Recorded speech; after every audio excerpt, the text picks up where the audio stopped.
Hey everybody, Rosematter here, and welcome to part 51 of my Umineko Let's Play. Now, we started the first of the Chiro episodes, and already it's way different than I was expecting. So, we have Beato pretty much out of the game, and there's a new character who looked just like Burncastle, because Burncastle alumna Delta said that they're going to be kind of in charge of this new game board.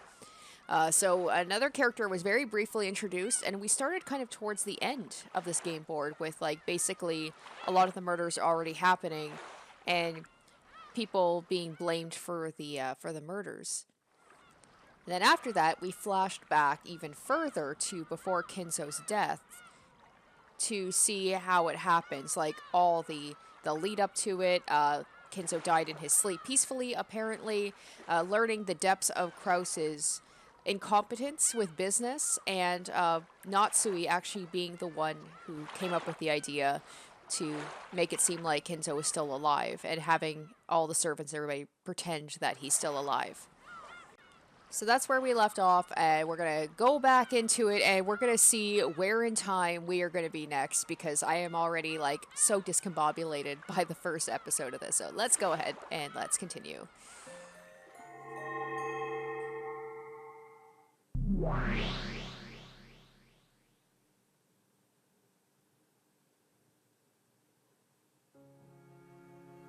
Sa 思い出してごらんなさい。そなたがどんな姿をしていたのか。そなたがどんな日々を謳歌していたのか。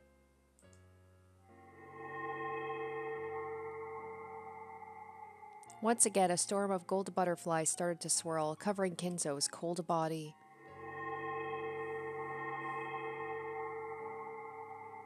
Then, after the butterflies exploded into fine gold powder and disappeared, just like those fairy tales that have been told over and over since long ago, Kinzo slowly opened his eyes and sat up. And now I can kind of remove myself from the magic here and be like, okay, this is not real. So I have to try and figure out, like, okay, a lot of the times magic is just someone's interpretation of what's going on.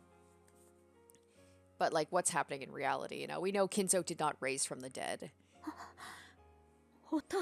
I think this is just what Natsui wants to believe so deeply.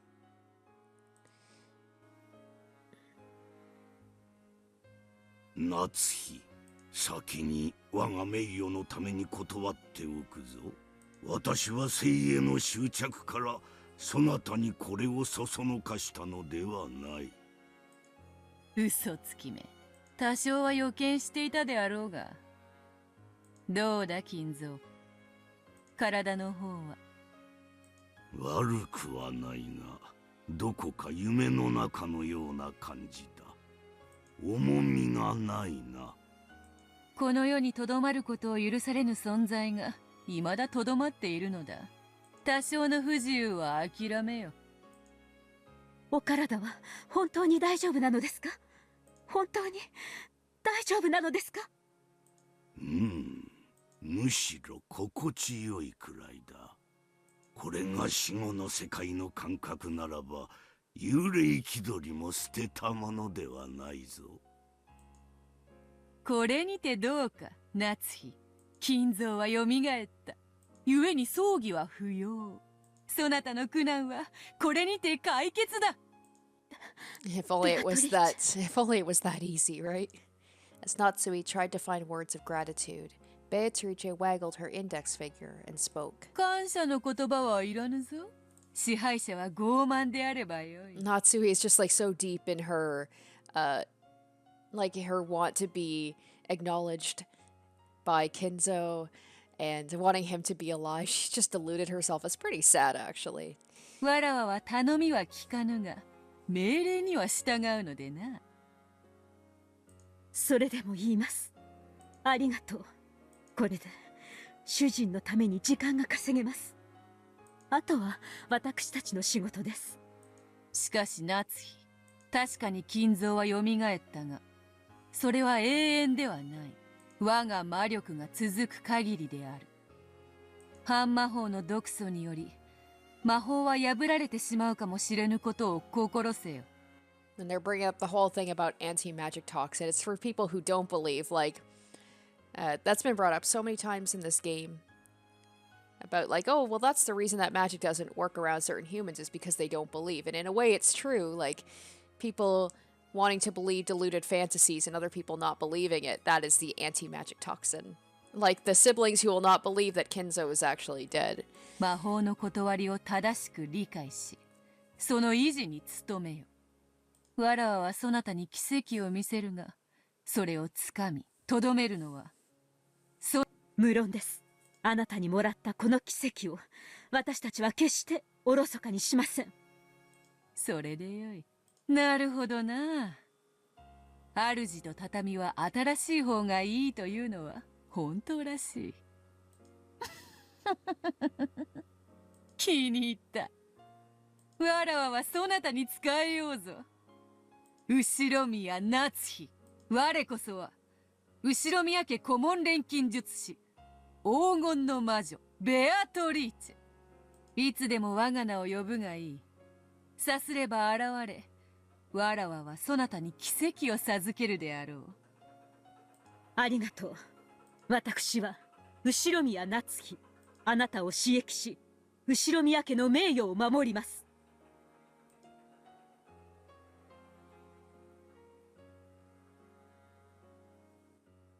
We'll let her have her fantasy for now. She just wants to believe that she can be a good ruler and be good for the family. Oh, family conference of the previous year. Okay. So, all right.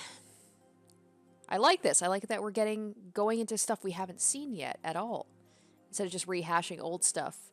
The rose garden was truly splendid this year. The roses were blooming like crazy, as though they were competing with each other. In that rose garden, Kinzo, Kennen, and Natsui could be seen. 今年も良い花をつけたな。お前の手入れの賜物か？ありがとうございます。今年は気候が良かったもので。普段にも増して庭園が美しく保たれていますね。見事です。ありがとうございます。今日という日でさえなかったなら、バラをめでながら紅茶を楽しむこともできただろうに。Kinzo shrugged. Today was the family conference. When it came to the other siblings' business, they hadn't heard anything good. On the contrary, those siblings probably planned to turn the conversation to the topic of Kinzo's remaining life and hold a quiet feud over the inheritance. 不愉快な奴らだ。時にクラウスの方はどうなのか。レイの借金返済の計画は無事に進んでいるのか。確かに現実性のある計画のようです。ただ計画の規模がだいぶ大きいようで、なかなか思い通りに結実しないようです。I loved reading the comments you guys were talking about how like Krauss would be the type of guy like in modern times that he would be into NFTs, or like in the 90s he would be like putting all of his stock into Beanie Babies. I was just like, oh my god, it's so true. He would be like, he'd be a crypto bro if this was in like modern times. 可能ならば今日の親族会議を迎える前に何とかしたかったものだな。はい、申し訳ございません。良いのか、金蔵。そんなところをのんびり散歩しておって。How had she gotten up there? Well, it's pretty pointless to wonder about that sort of thing when you're dealing with a witch. Beatrice was casually sitting on the roof of the arbor, almost as though she had been basking in the sun. 半魔法の毒素の塊である親族どもが押しかけてくるのだぞ。鉢合わせになったら、そなたの魂など一瞬で蒸発してしまうぞ。すでに死んだ身だ。I am excited to go back once I'm done all this and go back and like reread through it and catch all these things, because now the anti-magic toxin is just like it's people not being deluded by fantasy that are intruding on someone who is believing in fantasy. 蒸発もまた小気味が良いというもの。そういうわけには参りません。どうか後宮家のためにもうしばらくお力をお貸しください。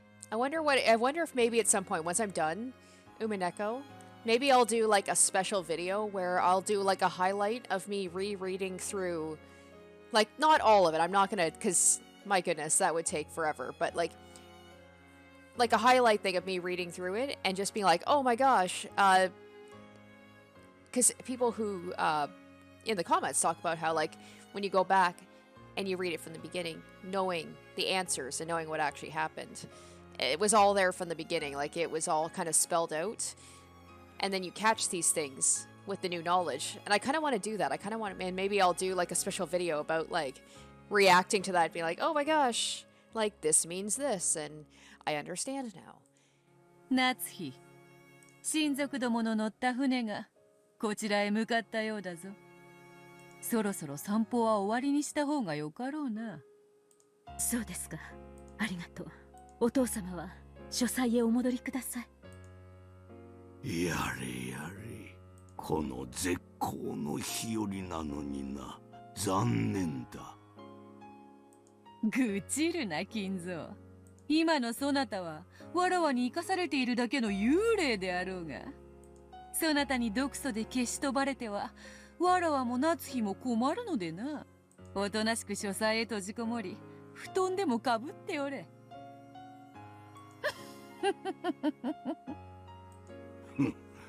死してなおバラをめでる機会を与えられただけでも幸運とするほかないな。わかった。書斎へ戻ろう。だが紅茶はもらいたい。かの源氏に紅茶を届けるように伝えよう。今日はマルコ・ポーロでももらおう。かしこまりました。では解散しよう。夏日、私抜きで見事親族会議をこなしてみせよ。もちろんですお父様。彼らの前で名乗ることはできませんが、主人はすでに後宮家当主。私もその妻として恥ずかしくないよう微力を尽くします。朝から胃痛を起こしているクラウスに比べ、夏日はなんと落ち着いたことか。It's so sad. It's just so sad Natsui deluding herself, be like, oh, Kinzo's alive and he's saying such nice things to me. Because he would never say things like this to her in real life. 我が息子が情けない。主人にも主人の才能があります。その及ばぬところを支えてこそ私は妻なのです。しっかりやれ。私は茶番の邪魔にならぬようおとなしく閉じこもっているとしよう。カノン、お父様を書斎までお連れしなさい。それから源氏に紅茶の手配を。肩を借りるほど猛録しておらぬわ。Refusing Cannon's attempt to lend him a hand, Kinzo rose from the flower bed he had been sitting on. The retired head left everything in Natsui's hands and returned to the study at a gentle pace. 様になっているぞ。金蔵の亡き妻にも似た貫禄があるな。万一お父様が半魔法の毒素にやられたら、魔法は瞬時に解けてしまうのですか？うん、瞬く間だ。わらわは姿を消せばよいが。AK, if they see Kinzo's dead body, of course they're not going to believe he's still alive. すでに亡者の金蔵は姿を失えばたちまちのうちに太陽の風に吹き飛ばされ塵と消える。用心せよ。ええ、分かっています。そなたには魔女の才能があるかもしれぬな。半魔法の毒素をためにためて年を重ねたが、それでもなおそなたは魔法を理解した。わらわとの出会いが幼少の頃であったなら、そなたは今頃偉大なる魔女だったかもしれぬ。私は後宮クラウスの妻で当主夫人です。名誉を守るためならば魔女にも鬼にもなりましょう。あなたの魔法の力には深く感謝します。後宮家の名誉はあなたの力なくして守れませんでした。その話は機会を改めよう。その際はぜひ女同士二人きりでのんびり紅茶を楽しみたいものだな。スリランカに行った友人がバラの香りの素敵な紅茶を送ってくれました。ほう、リンブラか。悪くない。ならば茶受けはパティスが良いぞ。この度の親族会議が無事にごまかし通せたなら、わらわへの褒美としてそれをぜひに振る舞え。約束であるぞ。わかりました。約束しましょう。では後ほど。後ほどな。The witch made her body crumble in the rustling winds, became gold flower petals, and scattered into thin air. Natsui watched her go, then turned on her heels and headed for the mansion. After that, there was no one left in the rose garden.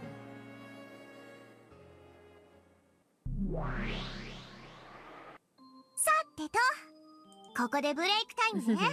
ここまでの展開だけど、なんか文句ある？何もないわよ。おしっこしたいならさっさと行ってくれば。ひどい言い草ね。金蔵はもう死んでるのよ。And we got the red truth again. それがこうして歩き回って言葉を交わしてるじゃない。それって魔法ってことにしちゃってもいいのかしら。まあベルにはこんな手今さら通用しないわよね。しかしあなたはどうかしら、バトラー。これっておかしいでしょ。金蔵を蘇らせた魔法の存在を認めざるを得ないんじゃない？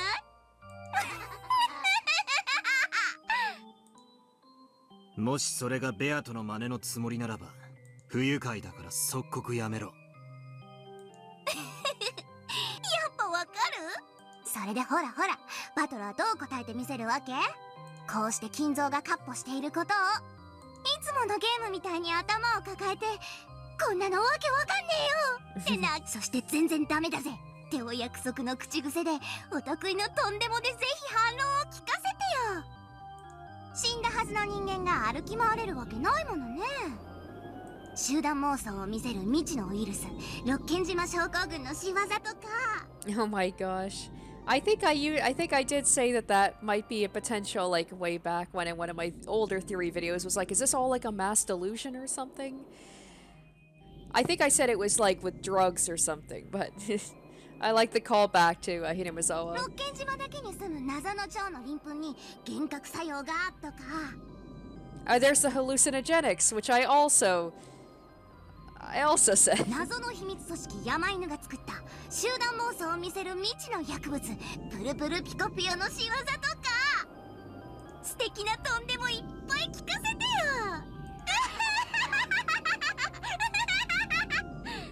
よ。うるさい、黙れ。こんなのは問題にもならない。Grandfather is dead at this point in time. There's no way he exists.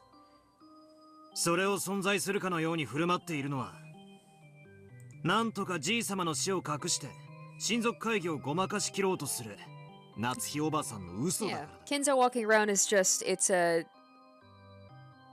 like a personification or a visualization of the delusion. 夏日の嘘。嘘をつくと死者が蘇るの？それって夏日の魔法じゃないの？この世界はブラウン管を除く前の世界、開く前の猫箱の世界だ。Now we're bringing these back, the brawn tube and the cat box. 夏日おばさんがじい様と一緒に散歩したと語り、誰にもそれが嘘であることを確認できない限り、夏日おばさんがじい様とバラ庭園を散歩したことは夏日おばさんの事実として提示できる。だからじい様が現れることができる。I think Badler, yeah, like he's spot on. Clap, clap, clap. That extremely unflattering applause was coming from Burncastle. She's like, let me shut down everything you just said. That high set down. I'm like, that sounds plausible. ブラボー。あなたベアトがいないと冷静なのね。うるさい。お前も黙れ。お待ちなさいよバトラー。あんたの高校説によるなら、夏日しかいない場所には金蔵が現 No, れること but は like, what 確か about に可能 canon, かも right? しれない。 Well, Canon's in on it too, right? 夏日しかいない世界で夏日が金蔵を観測したと主張したなら誰にも否定はできないものね。でもあの場にはカノンが居合わせて彼も金蔵を見てるのよ。それをどう説明する気なのよ。全く問題ないな。カノン君は後ろ宮家に雇われてる使用人だ。夏日おばさんにじい様の死を隠すために口裏を合わせるように命令されてるはずさ。だから夏日おばさんと同じように存在しないはずのじい様を見ることができる。I do appreciate that Battler is more calm and focused and like thoughtful, but I am gonna miss the crazy fights between him and Beta, where him just yelling and pointing and giving crazy arguments. He's grown up though. あいにくね、ラムダ。もうバトラはその程度の子供騙しには引っかからないのよ。Yeah, he's had four episodes worth of time to grow up and learn. そうみたいね。ま、こんなのゲーム前の前座よ。料理の前のアペリティフ。飲み屋のお通し、寿司屋の緑茶。うるせえ。青字で言い直さなきゃ先に進めねえのか。そうね。一応もらえる？じい様がすでに死んでいるにもかかわらず何事もなかったかのように闊歩しているのは、じい様が生きていると思わせたい連中が生み出している幻想だからだ。同じ思惑を持つ人間たちはその幻想を共有できる。そしてあたかもじい様が存在し、ついさっきまで一緒だったかのように語る。だからさも当然のように闊歩しているんだ。よって夏日おばさんに組みしていない人間の前にじい様の幻想が現れることはできない。だからこそ書斎に閉じこもって出てこないという設定が必要になるんだ。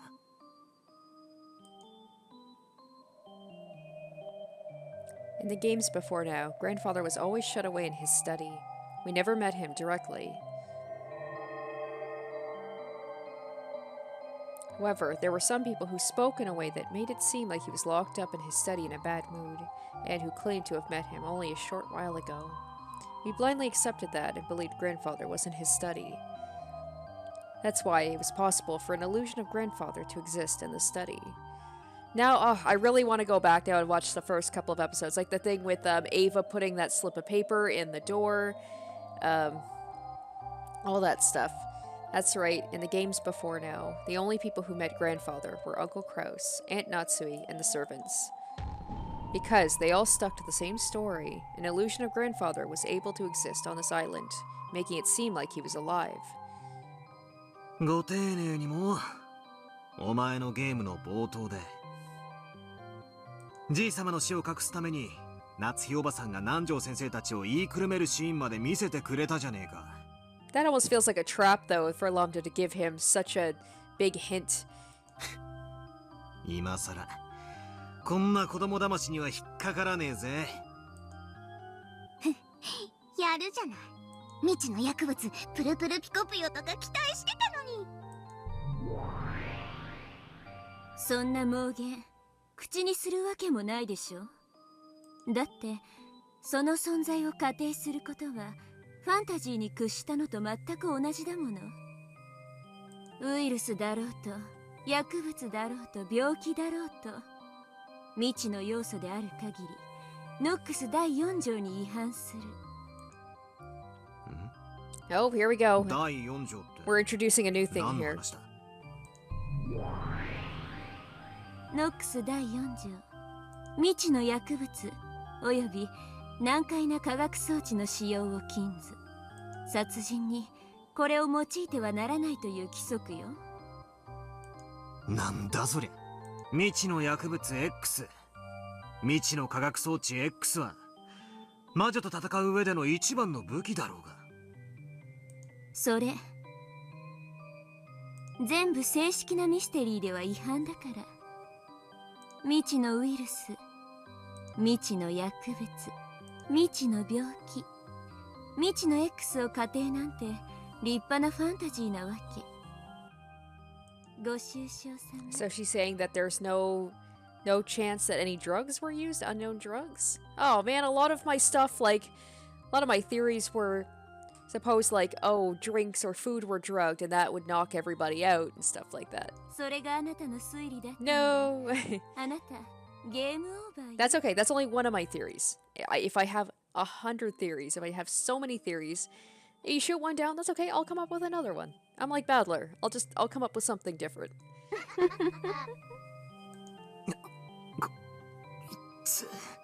何を言ってやがんだ。あなたはベアトと真正面から戦ってきたつもりでいる。でもね、本当は違うのよ。真正面じゃない。ずれた角度で戦い合ってたの。あなたがしてた推理ごっこはファンタジー対ミステリーじゃない。ファンタジー対アンチファンタジーでしかないのよ。何を言ってやがるのかさっぱりわからねえぜ。だが一つだけわかることがある。俺のこれまでの戦い方にケチをつけたいらしいってことだ。私たちは魔女幻想というファンタジーを殺すために戦ってるのよ。それはつまりこの物語を正式なミステリーで解釈するということ。つまりミステリーの禁忌に触れるすべての要素は初めから無視して書かれということよ。無視だと？例えばこれまでのゲームで何度も密室殺人があったでしょ。ああ。あなたはベアトとその度に犯行現場で隠し扉が存在しないかどうか随分と熱心に確認していたわね。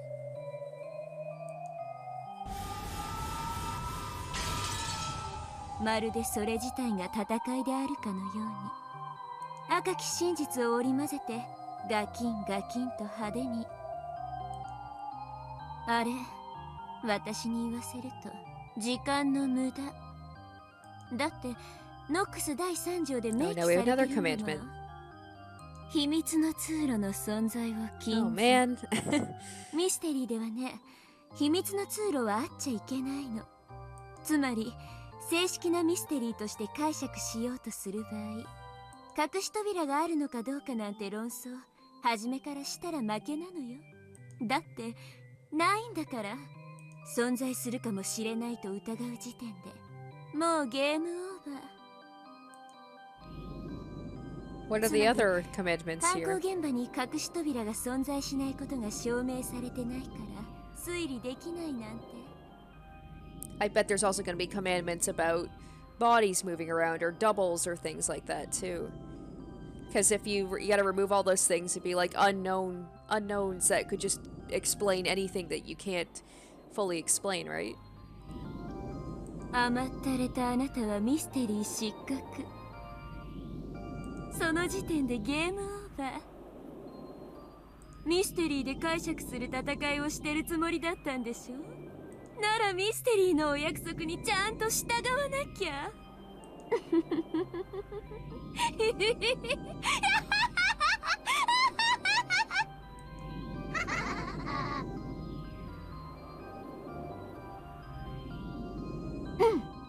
そういうことよ。すべての犯行現場には隠し扉が存在してはならないの。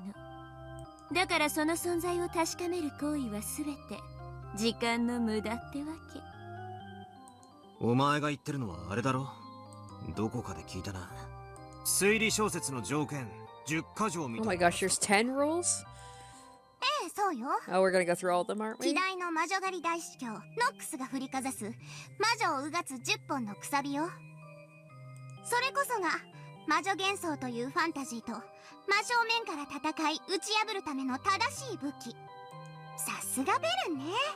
厄介な武器を持ち込むこと、ファンタジーの大敵だわ。犯行現場を調べもせずに隠し扉の存在を初めから否定できるなんて俺にはそれこそファンタジーだぜ。魔女側を受け持つラムダはファンタジー。それと戦う私はミステリー。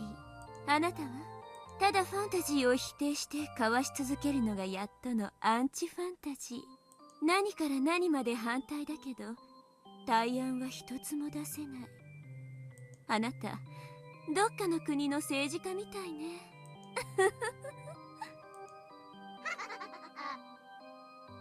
うるせえぞ。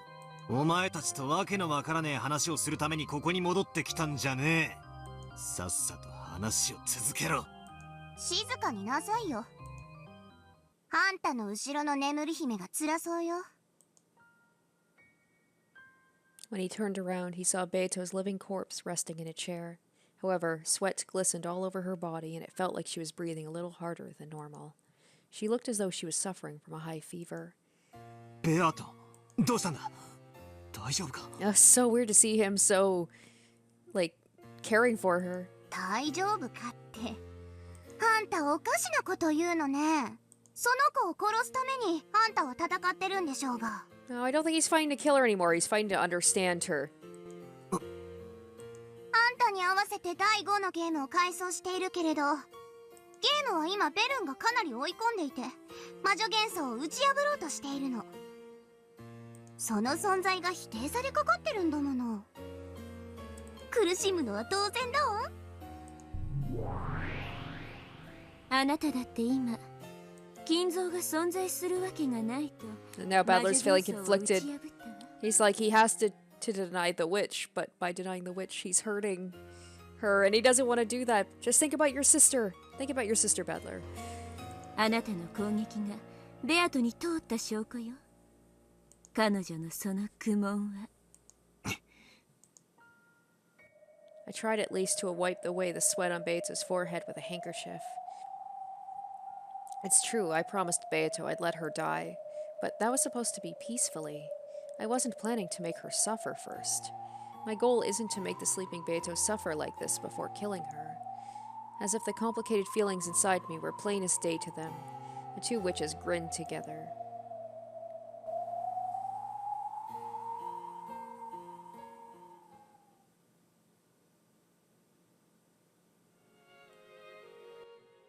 Alright, now we're back to the conference.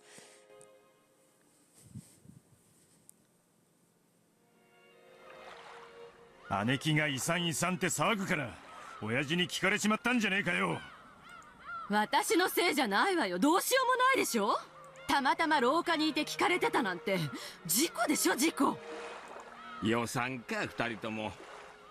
今回は運が悪かったと思って諦めるんや。男の機嫌なんてほっとけばコロッと治るもんやで。気分を害したお父さんがおかしな衣装を残さないでくれるといいわね。 The relatives sighed deeply and fell into silence. こら、マリアもはしゃがないの。エンジェちゃんが転んだらどうするの。 Oh, Angie! Oh my gosh. We get to see Angie this time. Right, because it's the conference before we get to see little baby Angie. Oh, yay. お待たせしました。船の準備が整いました。ほな行くで。Except this is the conference wrapping up. So everybody's leaving. It's already over. 今はぐちぐち言っても I 始ま guess ら it んで。 makes sense because we need to get to the one of 1986. This is just leading up to the big one. またのご来島を心よりお待ち申し上げております。 No, let me see Angie.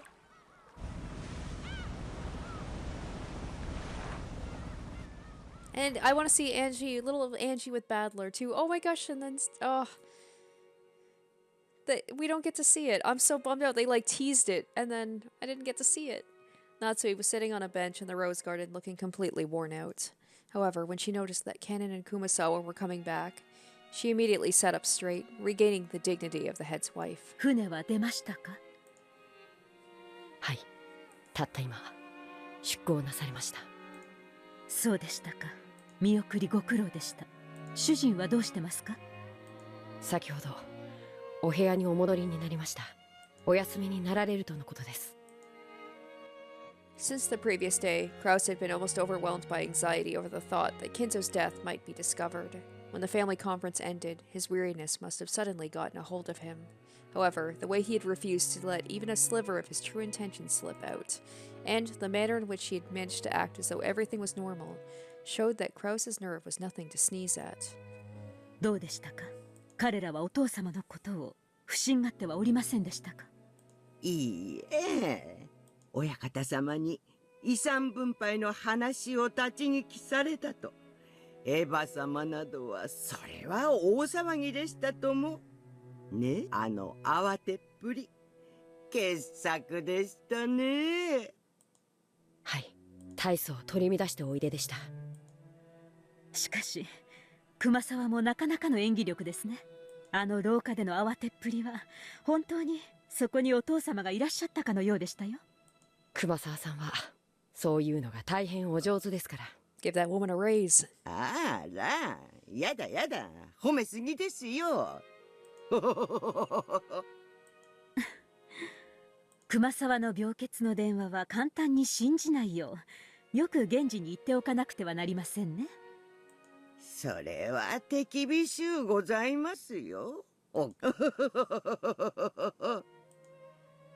当にご苦労でした。お前たちと源氏とシャノンには約束通り I haven't seen Shannon yet. 過去1ヶ月分の休暇の買い上げと新たに5日の有給を与えます。秘密の手当ですよ。取得に際しては源氏と相談し、他の使用人たちに気取られないように。ええ、Oh, 心得ております。poor Goda left out again. ねえ。熊沢さん、声が大きいです。お、いけないいけない。そうですね。この話はこれまでとします。各自通常のお勤めに戻るように。そうそう、ゴーダに特別にお茶の用意をさせました。いただくように。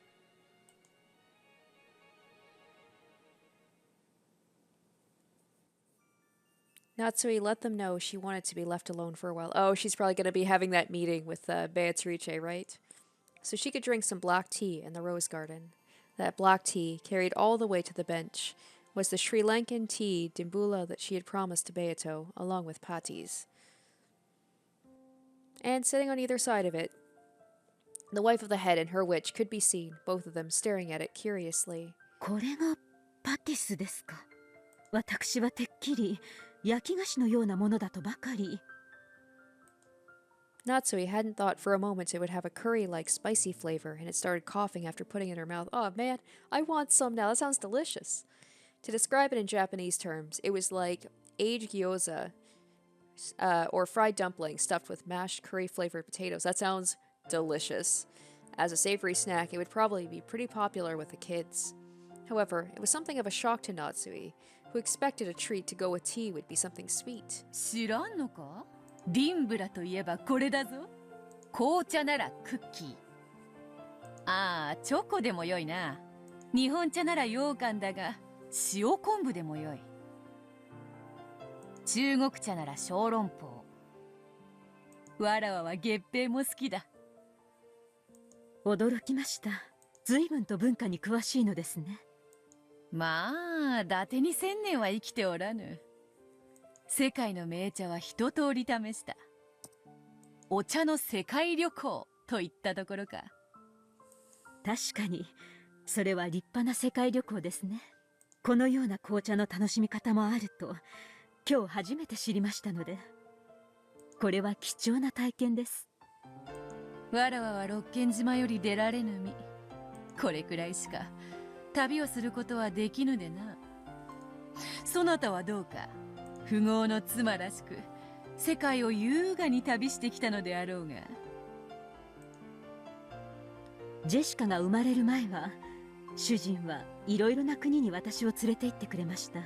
嫁ぐまでは一度も海外旅行をしたことがなかったので、どれも新鮮な体験でしたよ。そなたも窮屈な家に生まれたらしいな。厳格でしたが、素晴らしい教育を施してくれましたよ。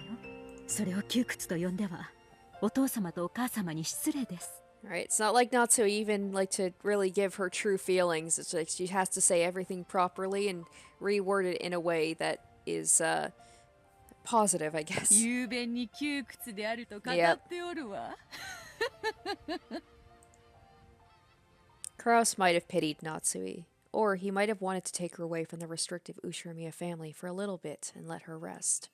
Or he might have simply wanted to take his wife around countries he knew well and show off everything he knew. That sounds like Krauss.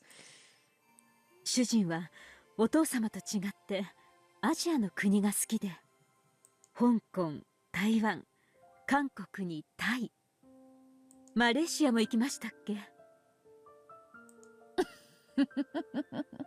クラウスめ、金蔵の西洋かぶれに反抗したつもりか。I can imagine Kinzo, because he loves Western stuff. If he were to take her, he would take her to, he would take her to the U.S. and be like, now we are going to go to the finest delicacies that the U.S. I will take you to Burger King. It is the king of burgers, and we will go to McDonald's. Just imagine Kinzo going to like all of these fast food restaurants and being like, it's so American, I love it. しかしアジアも良いぞ。日本人は丸ごと西洋かぶれだからな。外国といえば西洋しか想像せん。西があれば東もあろうに。私も西洋の知識はそこそこにありましたが、東洋の知識はあまりなかったもので、旅先でいろいろと主人にからかわれましたっけ。As Natsui grumbled that they had been all As Natsui grumbled that they had all been very tiring trips, Beato secretly peeked into her heart.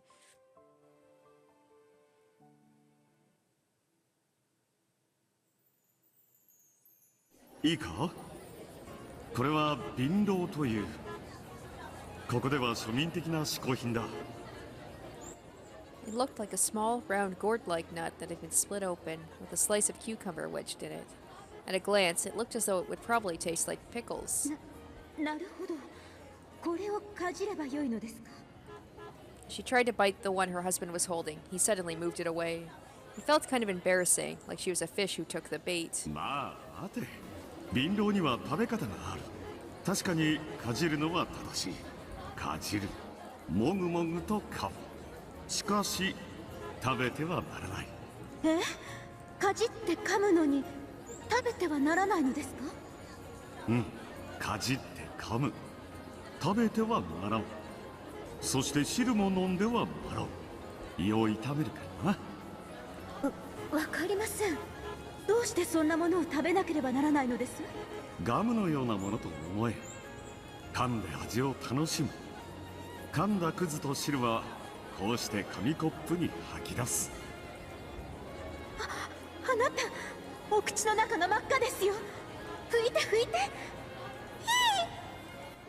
The handkerchief she had wiped Krauss's mouth with, a favorite of hers, had also had bright red marks on it now. Something is poison if it's eaten or drunk, and it makes the inside of your mouth so bright red. And on top of that, having to spit something out after you put it in your mouth. How indecent. Thinking this, Natsui firmly refused what Krauss was offering her. 嫌です、嫌です。結構です、結構です。こういうのは異文化体験だぞ。ここでしかできない体験をしなければ旅行の意味がない。Krauss kept chewing, ignoring the fact that even his lips were being colored bright red. こいつは親父殿も好きでね。昔は取り寄せたのか、屋敷のテラスでももぐもぐやっていたものだ。Oh, is she only gonna do it because Kinzo likes it? 夏日が来てからはやめたようだね。ほら、君が私よりも尊敬する親父殿も愛用していたんだぞ。ほらほら、遠慮なく試したまえ。いやいや、やめて、やめて、あなた。When he was traveling the world, Krauss had the innocence of a child. He wouldn't even conceal his jealousy of the respect Natsui normally gave Kinzo. Just being able to see that side of her husband made traveling all the way to another country worthwhile. Krauss kept on urging her to bite it, but Natsui, undaunted, ran from place to place, and finally yelled at him that he was being too pushy. I do respect the fact that she doesn't, like, even though she sees herself as a dutiful wife, she doesn't literally just do everything that Krauss tells her to do. Krauss was miffed for most of the bus ride. What a child, to let something like this get him down. Natsui thought, astonished. Then a native tour guide on the bus took out one of those areca nuts and started explaining about it. He talked about how it had been a beloved luxury item in these parts since ancient times, similar to tobacco, and how its popularity was declining because young people were starting to taste a dislike to it, just like Natsui, and about how it was treated as a good luck charm in this area, and was known as a symbol for couples. Aww, she looked at her husband's face. He turned away abruptly, but it looked like his cheeks had gotten a little red. I like seeing this. You see another side to these characters. It's actually humanizing Krauss quite well. んで、夫の肩に身を委ねて手なんか握っちゃったりしたわけか。なんだ、そなたら夫婦結構純愛ではないか。燃え上がっちゃったであろう。その晩とかん。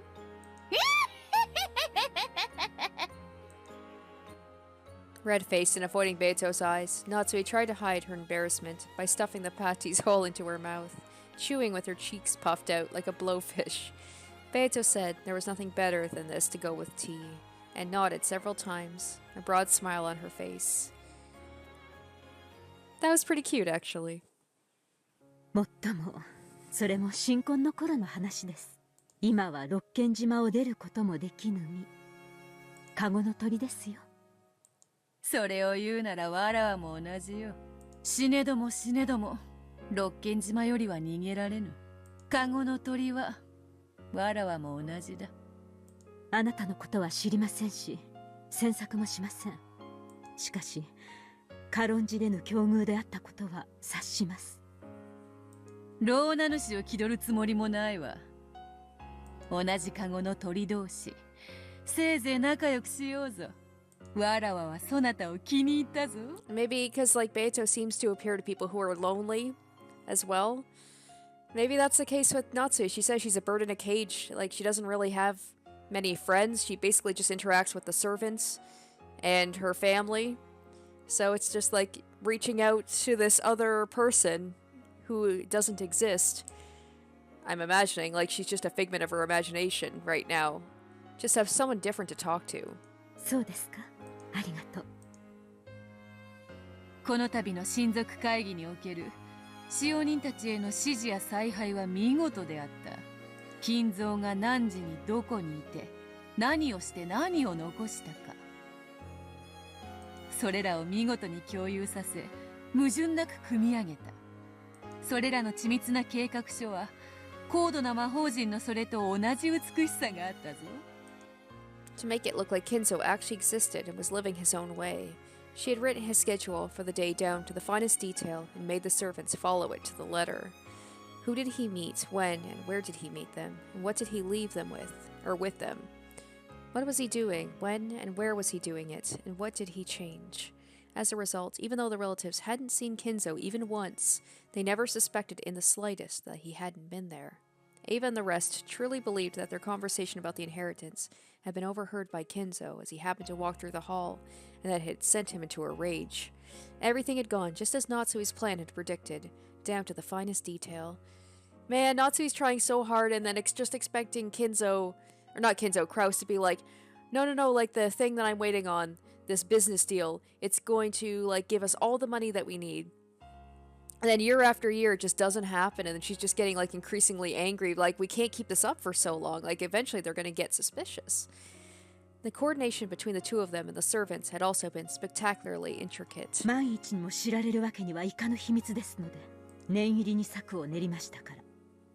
その緻密さと意志が絶対の成功を呼ぶ。どうやらそなたは魔女としてはラムダデルタ教の一派らしいな。それを魔法と自覚したならば、いつでも魔女見習いを名乗れるレベルだ。それを魔法と呼ぶなら、熊沢あたりはさしずめ仮病の魔女ですね。忙しい日に限って腰痛で休むと連絡があります。毎年親族会議の日にはいつもです。ああ、熊沢は違う違う。もっともっと高位の魔女であるぞ。正体知ったら驚くぞ。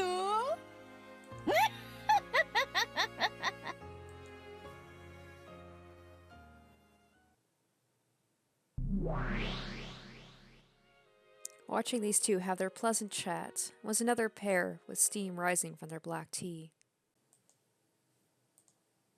However, the second pair was in a world that the first couldn't see, where golden roses bloomed. ロノウェが気を利かせて、同じディンブラとかいう紅茶を入れてくれたぜ。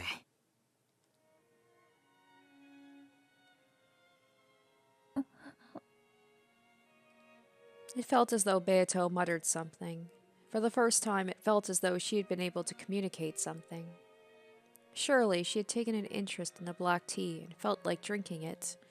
Thinking this, Badler took Beato's cup in her hand and made her grip the cup. It's just like so oddly sweet seeing him interact with her like this. Beato's eyes trembled sadly and her fingers shook, almost as though she couldn't even move her fingers if she wanted to. And was mourning the fact she could no longer even enjoy the tea she'd once loved without assistance. That was how she looked. So Badler rested his hand on Beato's, softly took hold of the teacup, and lifted it to her lips.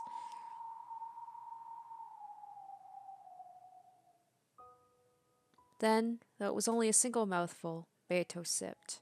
The days in which they had been in a killing fest with red swords and blue wedges already seemed like the distant past. Now, not only was Beato unable to do that, it was even difficult for her to make her body do as she pleased. Even just drinking a mouthful of black tea like this was hard. どうだ？バラの匂いが素敵な紅茶だよな。口に合うか？ Of course, Beato didn't respond. どうしちまったんだ。これもまた作戦なんだろ？落ち込んでるふりをして後でバーッと驚かそうって作戦なんだろ？それが狙いならもう二度と同じ手には乗らねえからいい加減にしろ。お前がそんなざまじゃこっちも調子が狂うんだよ。なあ、そろそろ引っかかったなバーカってバカ笑いしてくれよ。どんなネタもあまり引っ張りすぎると笑えなくなるぞ。二番煎じなら特にな。笑ってくれ。あそこで夏日おばさんとお茶を飲みながらケラケラと笑ってるみたいに。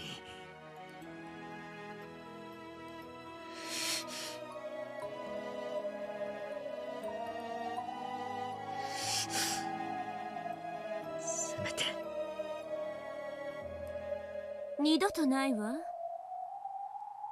その子が笑うことはもう二度と。Those sudden words were exceedingly cruel.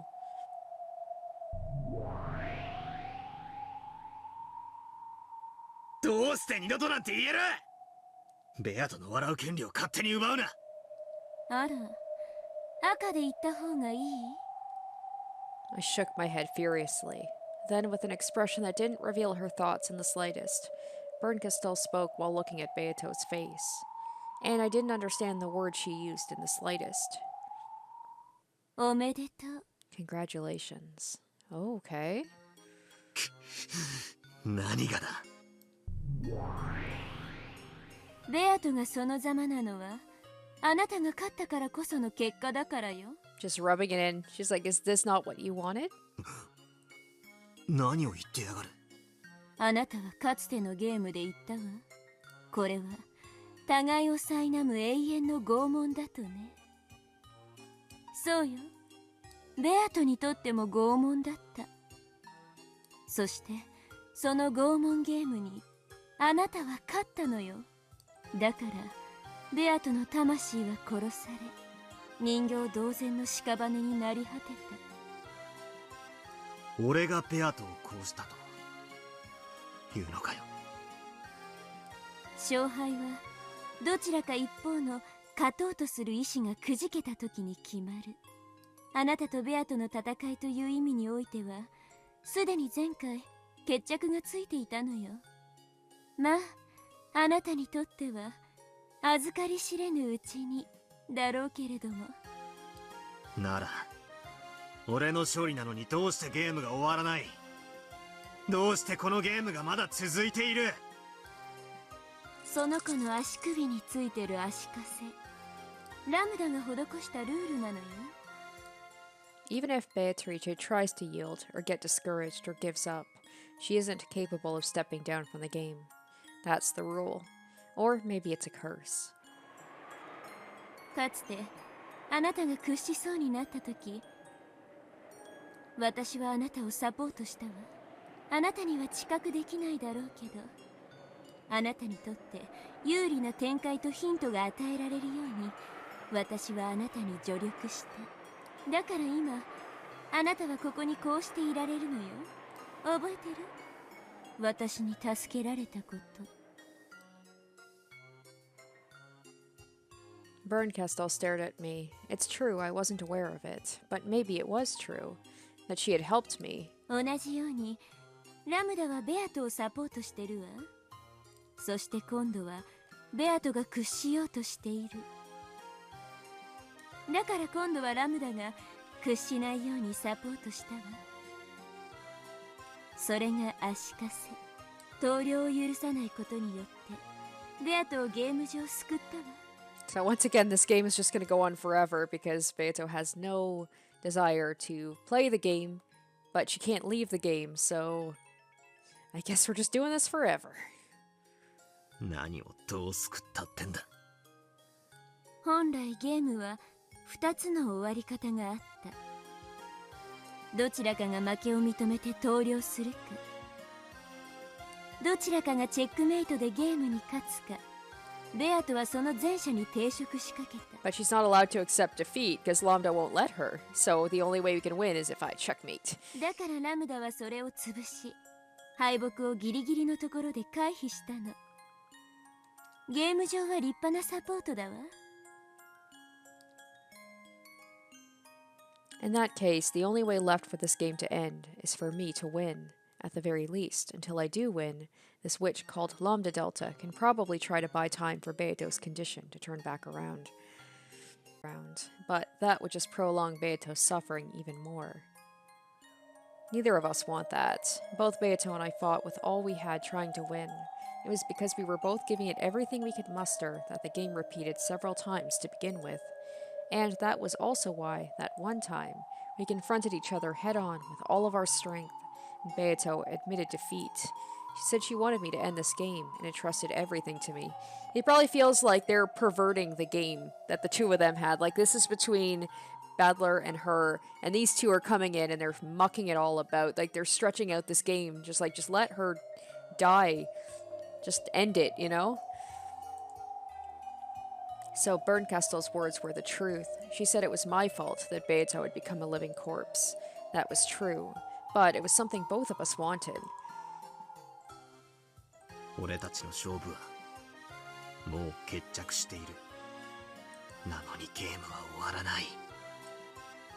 だからベアトは俺に託したんだ。早く勝ってこのゲームを終わらせろってな。Now that the game had been resolved, for it to continue any further would be torture without end to Beato. Nothing more than a nightmare. I have to give her a perfect checkmate, end this game in the truest sense, and give Beato a peaceful sleep. For that reason, I'll keep fighting. But by continuing the game, Beato's eternal torture will continue. It felt as though I could only let her sleep peacefully by slowly strangling her to death. もう俺には真実なんてどうでもいい気がしてきた。ベアトの気が済んだならもうゲームなんてどうでもいいだろ。ベアトは投了した。俺は魔女幻想の真実など捨ておいて家族と家に帰る。それでいいじゃねえか。If only Lambda Delta hadn't placed that curse of that shackle on her, this battle would be over already. That's why I find it detestable. This game, where I have to torment Beato even more to end it, is detestable. 何？真実に近づいたらベアトが苦しそうな表情を見せるようになったんで急に手心を加えたくなったの？なら好きなだけ手加減するといい。あるいはベアトに勝ちを譲ればいい。そして妹に孤独で悲惨な未来を無限に強い続ければいい。Just mention Angie, and he'll hopefully snap out of it. そういうわけじゃねえ。That's right. I have to return for Angie's sake as well. I know this isn't the time to start feeling compassion for Beto. He's a gentleman. He doesn't like seeing women in pain, even if they've killed his family repeatedly. ならきっちり殺しなさい。その魔女を。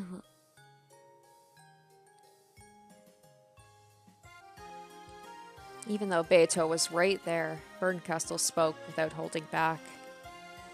あなたの目的はこの女を殺すことよ。あなたは前回のゲームでベアトに壊れて口にしたわ。お前を殺すってね。ああ、そうかもな。だがそれはお前にとやかく言われることじゃねえな。知ってる？爪を剥ぐときはね、一気に剥いでくれた方がマシなの。Oh, that can't be a coincidence that they made a reference to ripping out fingernails in this game. Come on. あなたみたいに優しくおっかなびっくりとぐりぐりもたもたと離れる Yeah, or like pulling off a hangnail or something. Ugh, ripping off a band-aid. あなたのしてることの方がよっぽど拷問だと思うけど。慈悲があるなら一気に殺しなさい。それが殺すということよ。余計なお世話だ。俺がこいつにどう引導を渡すかは俺が決めることだ。お前もあのラムダデルタという魔女も関係ない。俺が殺す。他の誰にもそれは許さない。その意志に変わりがないならいいわ。私はあなたにかけてるのだから。いい？決して忘れないことよ。このゲームに決着をつけない限りあなたが解放されることは決してない。あなたにだってこのゲームを放棄することは許されないのだから。分かってな。ラムダの狙いは分かってる。ベアトと同じようにあなたにも繊維喪失させて二人とも生き人形にしてこの世界を永遠に安定させることよ。そんなの嫌でしょ。私も困るわ。お前の都合など知ったことか。だが俺はゲームを捨てない。ベアトとの戦いの責任を放棄しない。目的が同じで嬉しいわ。そしてそれは躊躇なくその子を殺せるということよね。そうだ。I have no way of knowing whether those words eased her pain or hurt her, but because of this dull tingling in my chest, I believe she must have been hurt.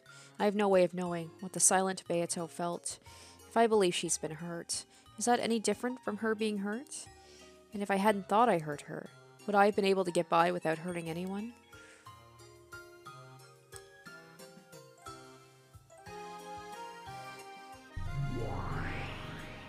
で、あそこで夏日とお茶を飲んでるベアトだけど、大丈夫よね。ああ。Oh yeah, we gotta get back to how is she drinking tea with a person who doesn't actually exist, I'm assuming? 大丈夫だ。金蔵の時と同じよ。It's just a figment.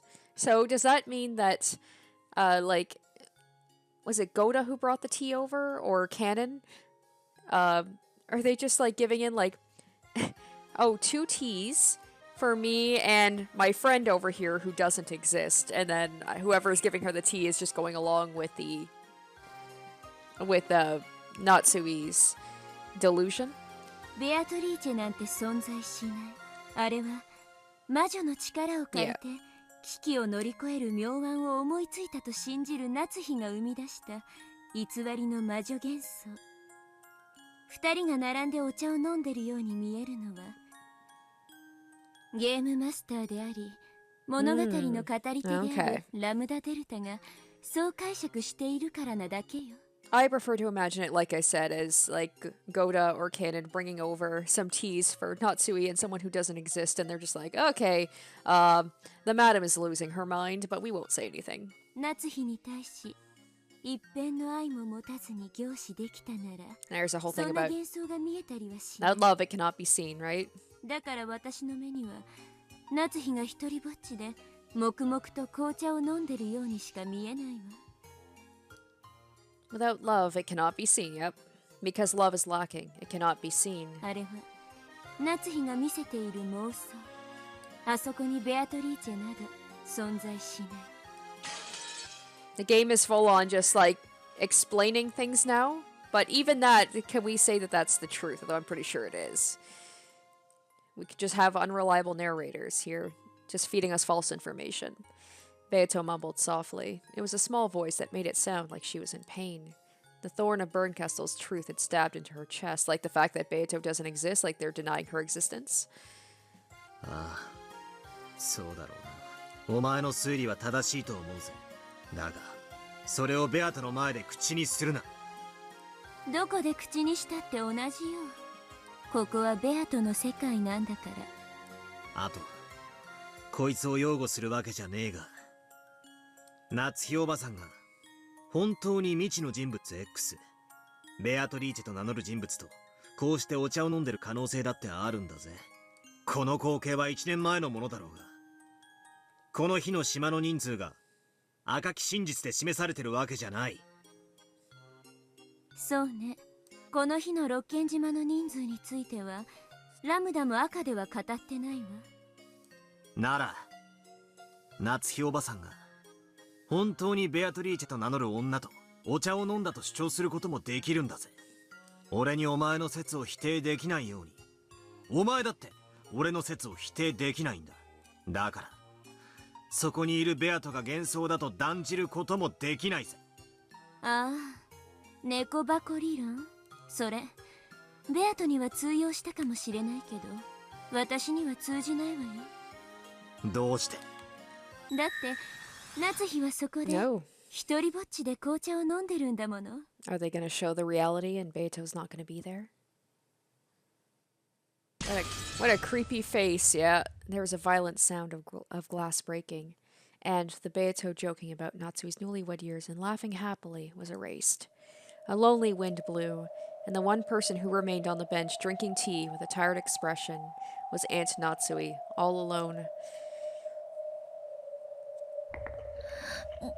Talk about shattering the illusion there.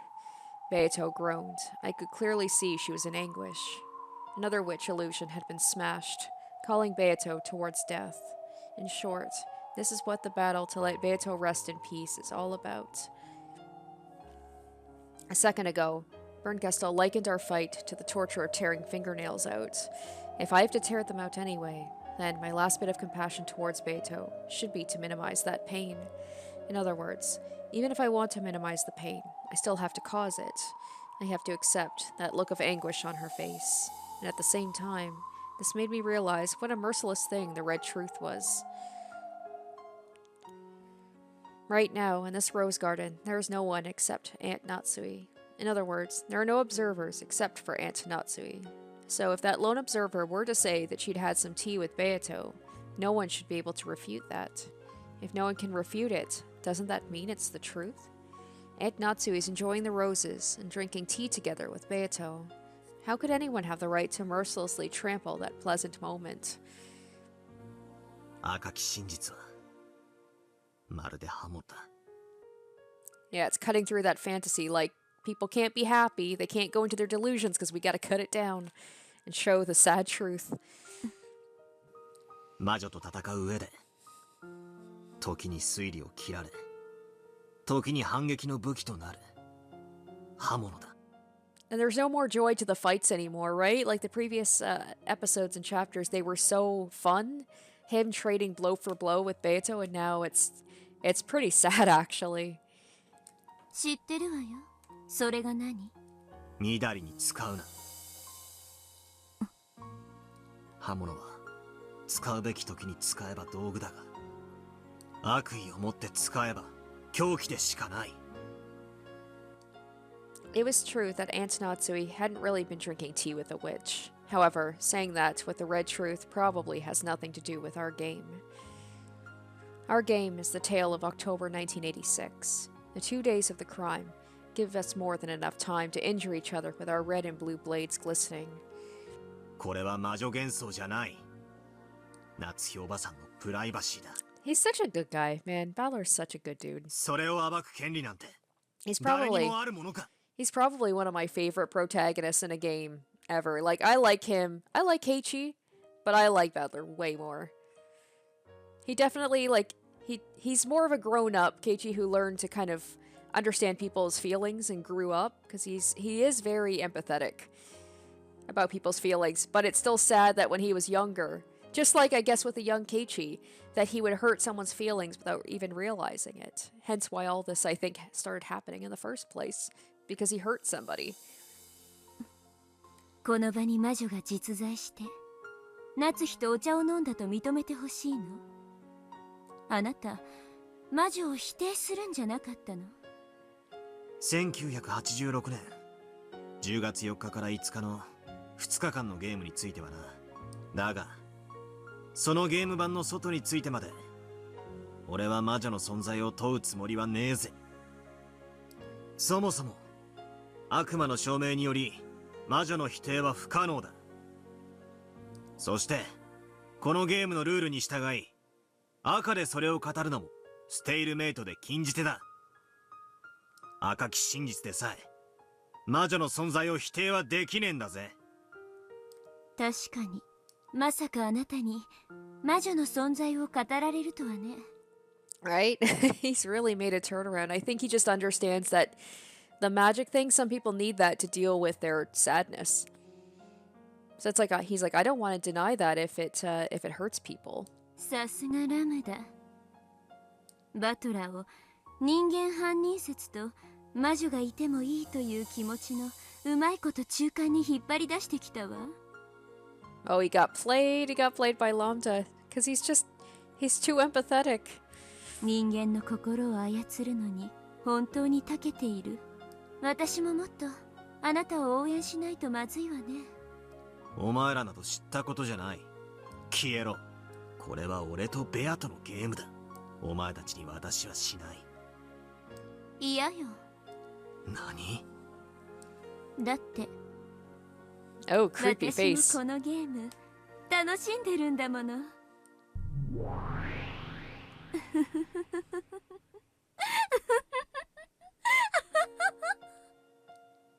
Bernkastel disappeared, leaving only that unpleasant laugh behind. After that, all that remained was Natsui, sipping tea all alone. Beato, her hand still in the teacup as she stared blankly at the surface of the liquid. And me. ベルンカステルにラムダデルタか。ワルギリアはお前の友人と言ってたが、お前友人は選ぶべきだったな。いや、むしろ性悪なお前にはお似合いなのか。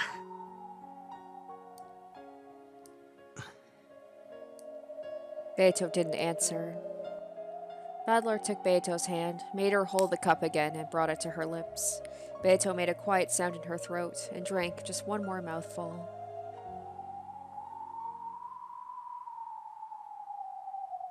Then Natsui's lonely tea time ended. Her truth, which was only hers and observed by no one else, had been defiled. In Natsui's world, that tea party, which had been peaceful despite her annoyance at Beato for making fun of her too much, must have come to an end, and the two of them probably went their separate ways. However, in Natsui's exposed truth, she was all alone. Natsui traipsed away. On the bench, only a single person's cup remained. So that's what we're going to get in this game, is just like Bernkastel breaking through the illusions and showing the sad truth of people.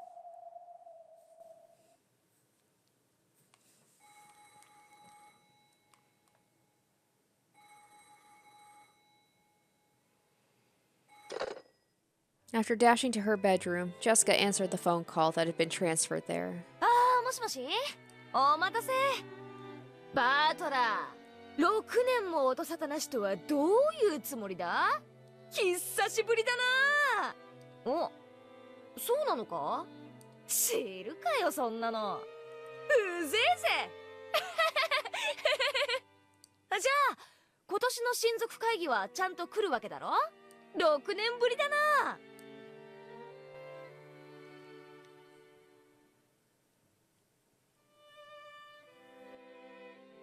5 businessmen in expensive suits were visiting in the parlor, giving Krauss and Natsui a progress report on their business. Spoiler alert, probably not great. Spread out on the table were the blueprints and designs for a building, as well as documents related to expenditures and the like. So packed that even a teacup would have gotten in the way. Officially, they were here to give Krauss a progress report. But in actuality, Krauss had called them all the way over to Rokkanjima so that Natsui could hear from them directly. This was because Natsui needed to hear someone other than her husband explain what condition the business was in. In short, even though another family conference without Kinzo was approaching, their business had not yet earned them any money. After telling the guests to wait for a short while and make themselves at home, Krauss took Natsui out into the hall and once again summarized the situation. つまり我々の想像をはるかに超えて事業は素晴らしくうまくいっていると彼らは言っているのだ。 Or they're just telling you what you want to hear. ここで私と知事との私的なコネクションが大きく効いてきた。もはや絶対に釣り落とすことはない。それどころか例の委任状だけでなくこれまでの損失さえも一気に取り戻すことが可能なくらいの大きな話になりつつあるのだ。 Krauss spoke passionately. This made things seem all the more suspicious to Natsui. But this time, at least, she had to admit that everything really did seem to be going well. Certainly, this business Krauss boasted of had expanded in scope over the last year, and was promising an even greater payoff than had been anticipated in the beginning. Investors were gathering, jumping on the bandwagon of their own accord, and the business was rapidly gathering funds. It was a perfect example of the saying, money makes money. This was probably the greatest success of Krauss's life so far. No, it probably would become his greatest success yet. That point was where Natsui's misgivings lay. True, it was certain, and as Krauss had said, they wouldn't lose this catch now. However, the fish on the line had gotten too big. 必ず釣り上げられる魚だ。何も焦る必要はないのだよ。親父が生きていたなら、ぜひ見せて誇りたいほどの大成功なのだ。ええ、それは分かっています。 Natsui has that thing, I guess, so it's like if something seems too good to be true, it probably is, right? She's just waiting for the other shoe to drop. ですがあなたは昨年、私に約束したはずです。必ず1年で何とかできると。 How sad it is that even if Krauss was right and this was going to be a big success, he isn't going to be alive to see it. A pained look rose to Krauss's face. They certainly had hooked a fat fish that guaranteed a great success. However, it would require an appropriate amount of time to reel it in. Natsui pressed Krauss, asking if there was any way for them to make money before this year's family conference. But Krauss kept saying he needed just one more year. Krauss planned to use this unprecedented success as a springboard to future endeavors. Because of this, he didn't want to do anything that would raise suspicions, by making it seem like they were rushing to get money. Certainly, fortune tends to turn against people who take it for granted, even in the slightest. There's a saying about hasty anglers. On many occasions before now, Krauss had gotten cold feet, and sold businesses that would surely have brought in a profit had he just waited, and had, in effect, given away his winning picks. Natsui also knew this. She knew that her guts were the thing her husband lacked most. That was why she was unable to refuse when Krauss said he wanted to prudently wait just one more year.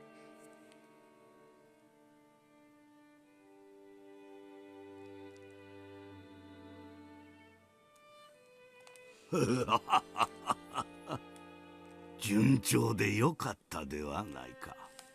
ということはどうやら私はもうしばらくここで幽霊を続けねばならぬようだな。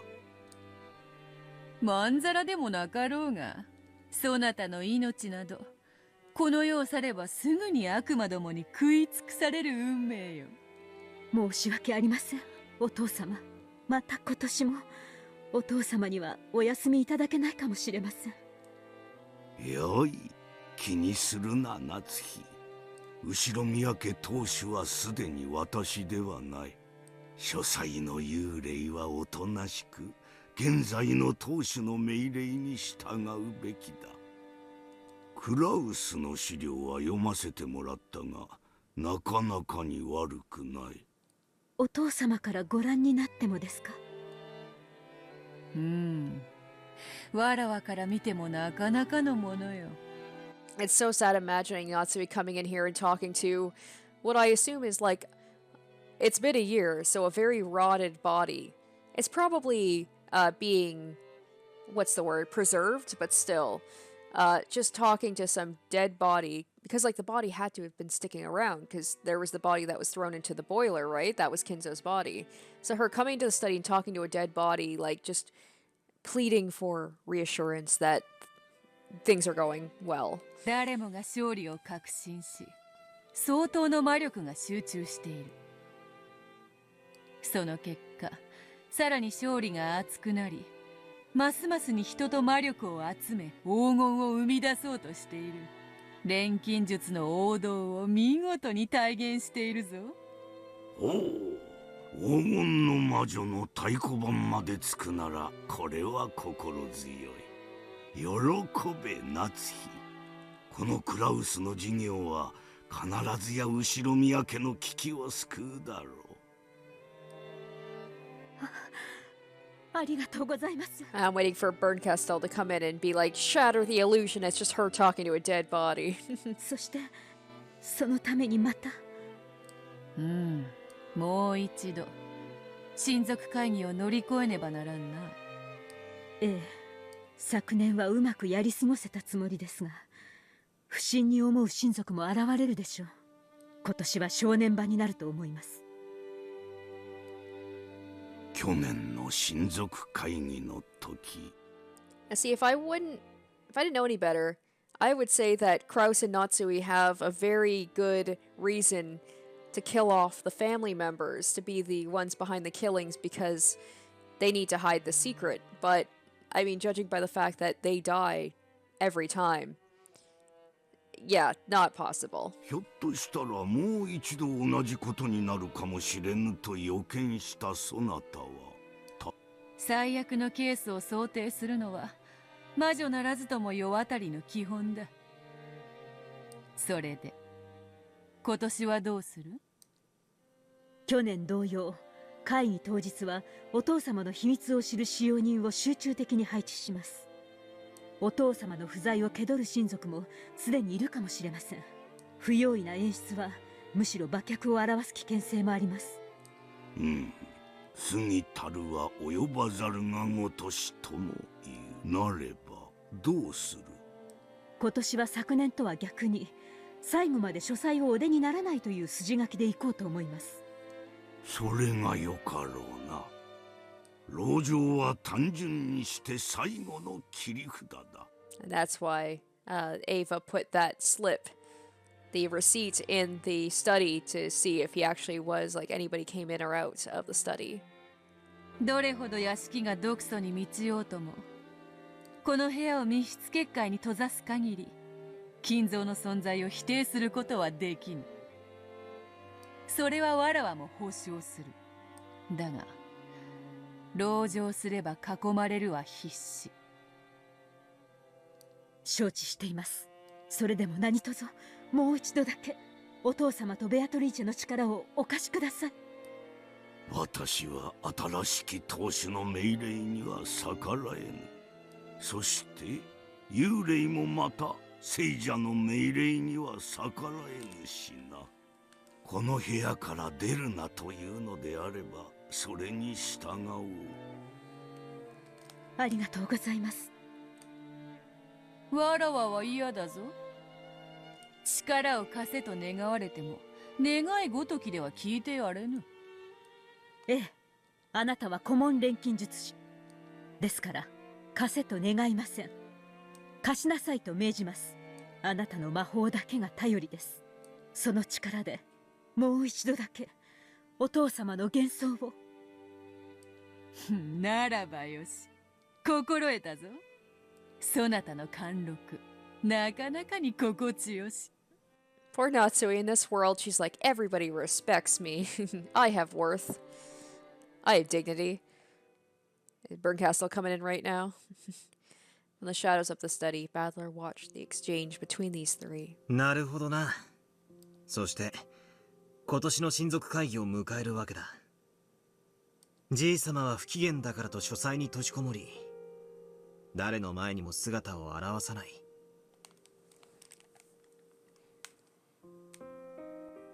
Natsui spoke boldly, saying she would find a way to overcome this year's crisis and protect the Ushirimiya family honor to the end. Kinzo praised her, saying he was relieved to hear it and trusted her to succeed. Beato also praised her, saying that Natsui's dignity was even more fitting for the family head than Krauss's. However, right now, the true number of people in this room was, oh, here we go, we're going to see the sad reality. At the same time, I thought that, no, because I thought that, Beato grabbed her chest and moaned. 安心しろ。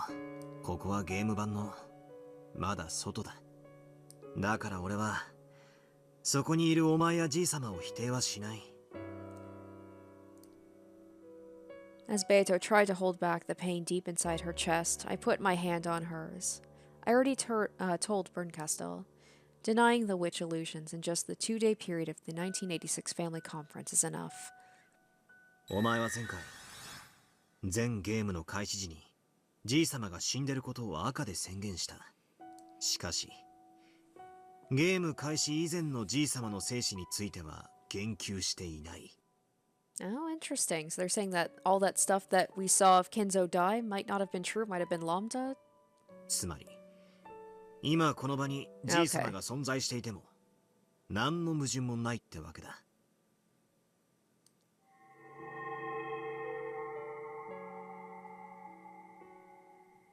My hand that was touching her let off a faint blue light, which seeped into her chest. That light tenderly wrapped itself around the splinters in Beato's chest.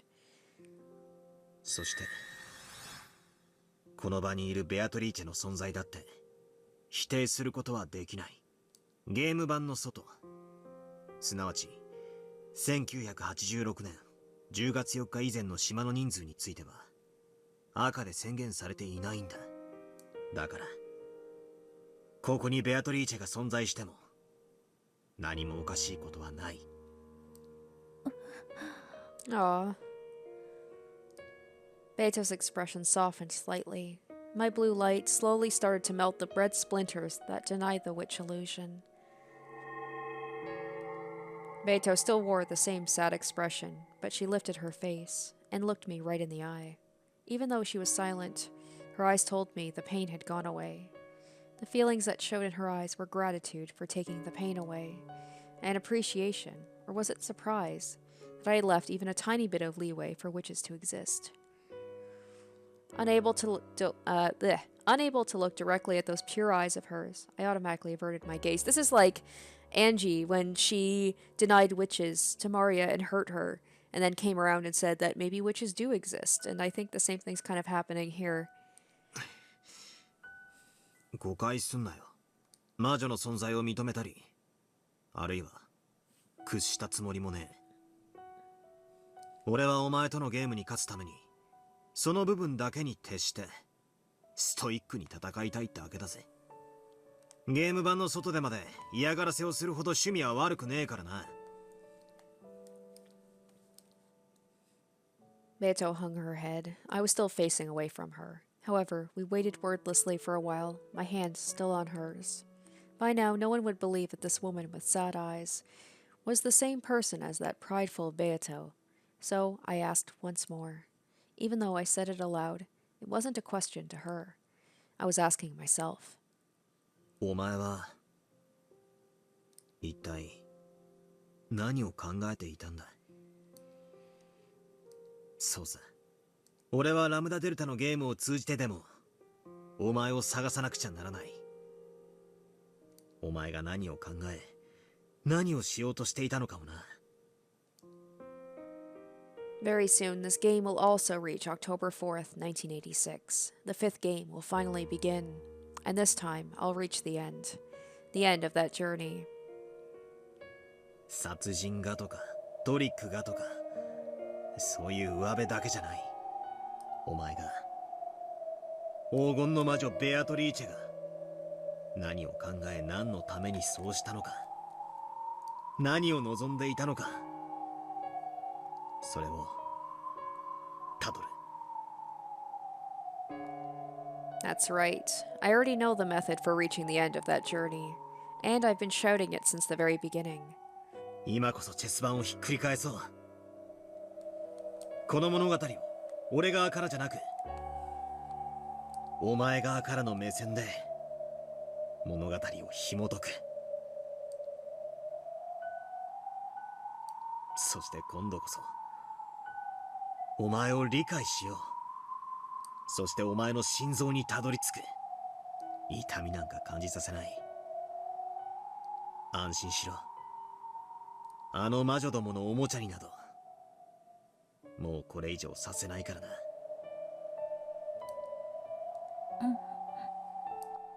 Beto looked up at me again and gave a small nod. That's right. The position of the Game Master might have been snatched up by Lambda Delta. However, as long as I continue this contest with the intent of fighting against Beato, our fight will continue no matter who controls the game board. Very soon, the curtain will rise on our game.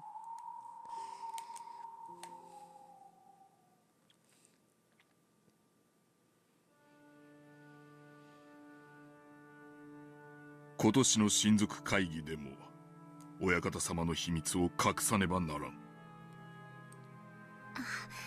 there's Shannon. 心得ております。同じ手がもう一度通じるか疑問だな。奥様も同じご懸念を持たれている。そのため今年は書斎から一切お出にならない方向で行くことになった。つまりずっと書斎にこもられていることにするというわけですか？うん。そして書斎に入ることが許されているのは我ら三人、片翼の翼を許された使用人だけだ。ということは僕たち3人で親方様の嘘を突き通さなくちゃならないわけか。 you know what? I want to learn more about Genji. He's such a mysterious character. そうだ。親族の方々は親方様の具合や機嫌などを問い詰めてくるだろう。よどみなく答え、不審に思われることがなきよう注意するように。はい、心得ました。姉さんはすぐドジるからな。むしろ当日は風邪か何か理由をつけて欠席した方がいいんじゃない？そんなひどい。Cannon wasn't just saying that to make fun of Shannon. He simply wanted to release her from the stresses that would face that day as they took on the critical task of concealing Kinzo's death. 源氏様、シャノンがシフトに入る必要はないのでは？僕たちだけで十分やります。それはできん。奥様から我ら三人は必ずシフトに入るようにとの言命だ。はい、やり遂げる覚悟です。ドジらないでよ。ドジりません。Shannon grew sullen, and Cannon shrugged. Then Genji told them they weren't taking this seriously enough. シャノン、カノン、すでにお使いする親方様はお亡くなりになっている。しかし本当の意味でお亡くなりになるまで我らの奉仕は続く。あの書斎は無人ではない。今なお親方様がおられ、日々の研究に勤しまれているのだ。それを深く心得よ。はい、源氏様。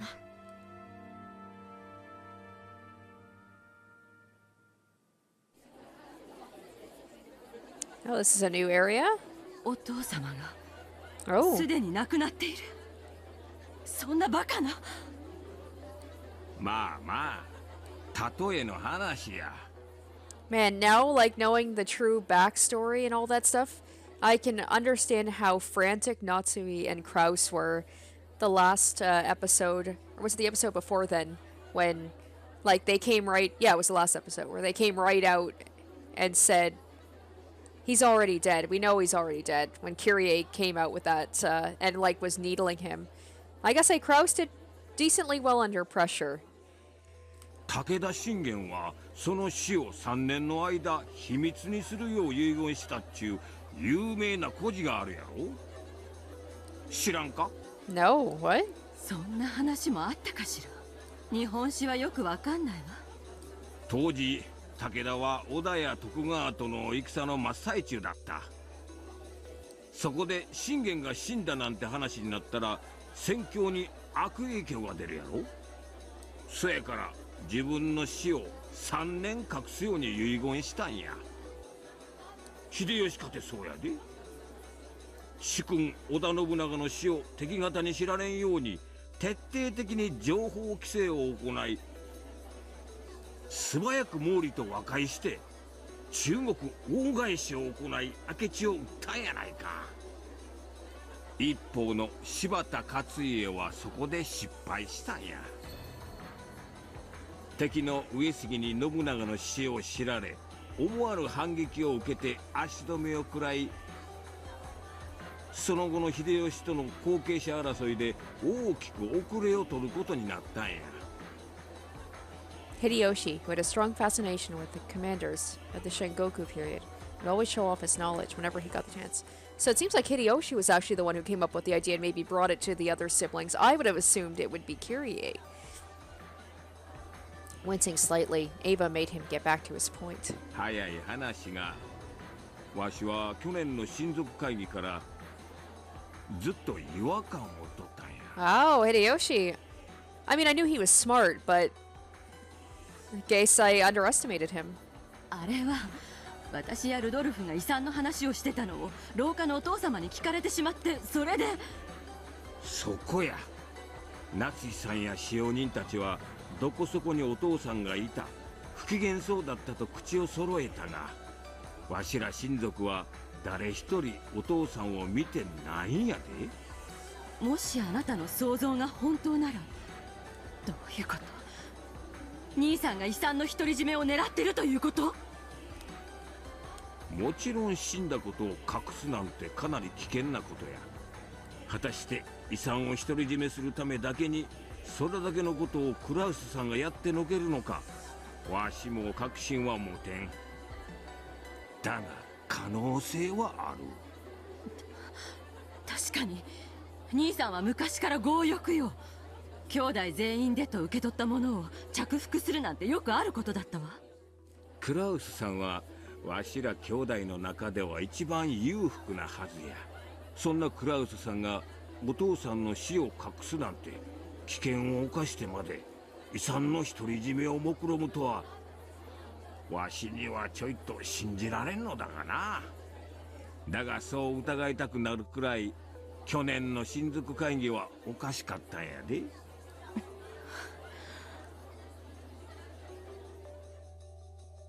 Ava and the others were painfully aware of how reckless it would be to try and see Kinzo knowing he was in a bad mood. So ever since hearing about Kinzo getting into a terrible mood during last year's family conference, they never actively tried to contact him. That was why, till this very day, it hadn't occurred to them to find it suspicious that Kinzo never showed himself. 確かに疑ってみる価値はあるわね。でも本当に兄さんがお父様の死を隠すなんて大それたことをするかしら。傲慢なくせにおかしなところで小心な人よ。そんな一世一代の大博打を本当にするかしら。いずれにせよ今年の会議ではきっちりお父さんのご尊厳を拝謁した方がええやろな。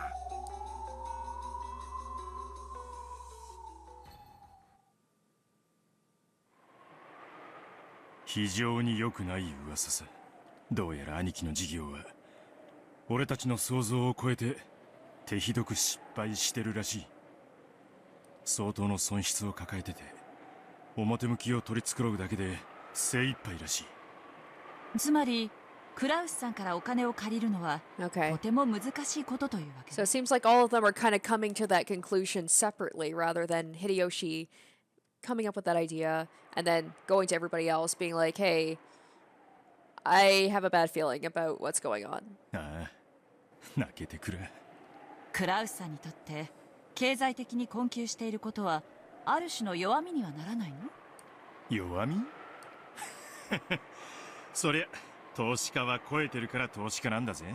実は金欠だなんてことになったら誰も見向きもしねえ。信用第一の世界なのね。Kyrie smiled thinly.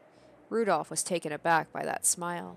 He had figured that his plan, which involved raising money to get him out of his current mess by borrowing from the affluent Krauss, would all come to nothing now that they knew Krauss himself was in financial trouble. クラウスさんの信用はクラウスさんのこれからのお仕事に必要だろうけれど、私たちのこれからには必要ないわ。兄貴をゆするってのか。私だったら嫌よ。血のつながった兄弟を貶めるなんて。Rudolph felt a shiver go up his spine in Kyrie's cold smile. At times, Kyrie was able to throw away all compassion and think in an extremely ruthless manner.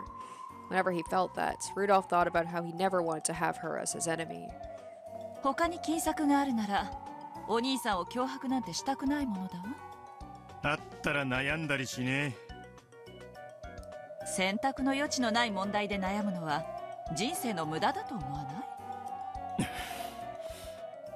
Rudolph stopped talking, folded his arms, and lowered his gaze.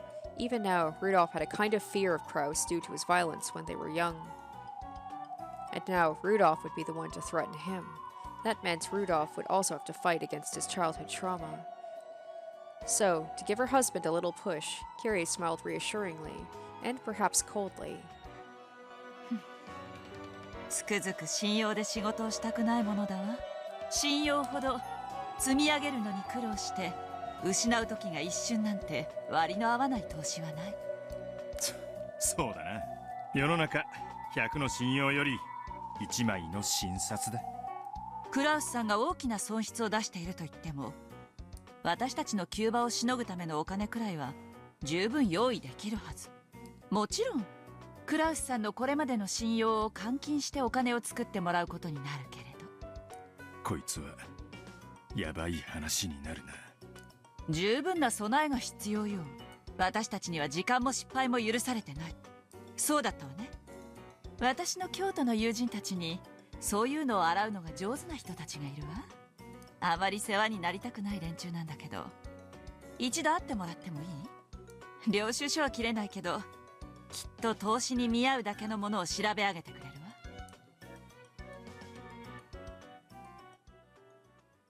I really am liking this build up to everything that culminated at that conference. All of the stress, all of the tension. And here comes Rosa. マリアも元気よ。そちらは大きなお世話よ。ありがとう。え？さあ、スケジュールを見てみないとわからないけど。Rosa was talking to Rudolph over the phone. Rosa rarely received calls from her older siblings, so she braced herself for something serious. 実はな、次の親族会議についてちょいと兄貴抜きで意見を調整したいんだ。エヴァ姉さんとルドルフ兄さんと私の3人で頭痛の増えそうな話ね。電話じゃ詳しくは話せない。だがお前にとって聞く価値のある話のはずだ。それはいい話？もちろん姉貴は乗り気だぜ。姉さんが？ローザには賛同してほしいだけだ。金を出せとかそういう話じゃない。俺たち3人が全員結束してることがまず大事なんだ。わかるな。 Rosa let out a sigh. She did so because in the past, when Rudolph and Ava got into a fight with Krauss, they often used a tone like this to drag her into it. 先に教えて。その話は私も得をする話よね。ああ、俺たち3人で2億ずつせしめる。うまくいけばそれ以上も引っ張れるかもしれない。お前の借金それでチャラだろ。それはいつまでにせしめられるの？もちろん年度内だ。俺も助かる。姉貴も助かる。そしてローザも助かるってわけだ。三方丸く収まる。姉さんが話に乗るくらいには勝算があるのね。話を聞く気になったか。ちょいと急だが、次の日曜日の19時に銀座のお前のお気に入りの喫茶店で会おう。俺と姉貴の予定がそこでしか会わねえ。問題ないか。2億捻出できる話なら聞かないわけにはいかないわ。では次の日曜日の午後7時にレオポルドで。マリアちゃんによろしくね。連れてきてもいいんだぜ。She's like, no, I'm gonna leave her like I always do. あの子の前でお金の話はやめて。She set the receiver down with a clunk, a little violently. Apparently, either Ava or Rudolph had gotten a hold of one of Krauss's weak points. They were probably thinking of threatening him with that at the next family conference and forcing him to pay money. Even before hearing the details, she knew full well it could be nothing good. But even so, this was a once-in-a-lifetime chance to pay back her large debts. Rosa took a notebook out of her handbag and went to fill in the day she'd be meeting with Rudolph and Ava. Then she frowned and smacked herself hard in the forehead, because written there was DZL with Maria. Of course. Maria was in her room, playing around excitedly with Sakataro and the others. It was because her mother was going to take her to the amusement park that had just been built, Disneyland, on Sunday. Looking at the clock, Rosa saw it was just past 9 o'clock that night. Maria was breaking the lights-out rule. After covering her face and agonizing for a while, Rosa stood up and stomped over to Maria's room. The room was almost certainly a mess as well. At least tonight, that was convenient. She stood outside the door to Maria's room, listening to the happy laughter seeping through. Rosa's face twisted in anguish once again, and she looked at the floor. Then, when she raised her head again, her brow was furrowed. Her face had become an ugly expression of anger. It's like she's dealing with, like, guilt that she has to break her promise to Maria, and anger that, like, Maria exists, that she even has to do this in the first place. It's like she's psyching herself like, I'm going to be mad at Maria so I won't feel bad about what I'm about to do. Alright, so that will do it for this episode, and we seem to be leading on to the actual family conference, getting the backstory a little bit, which I appreciate. I'm glad that we're getting, like, some sort of new information, or at least, learning more about the characters in the lead up to everything. But, yes, I am excited to get to the conference and see what Lambda Delta has in store for this chessboard, and what leads up to what we saw at the beginning of the previous episode. Seeing how it all went down. And also, had some sweet moments between Badler and Beato. So, I feel like this is like the lead up, like all the backstory, all the lead up to everything. I feel like it's going to be a good one. I'm excited to see what's going to happen. Also learn more about that character that was introduced in the first episode that you guys were so hyped in the comments about. Like, you were so excited that she showed up. So I want to know more about this character. So thank you guys for watching, and I will see you next week for part 52. Until then, bye. Special shoutouts to my top tier patrons: Nana, Kaori Mikoto, Jared Fan, Joel Ostman, Harry Gazif, Pirate, Pancake G, Asborn Kennedy, and Icognito.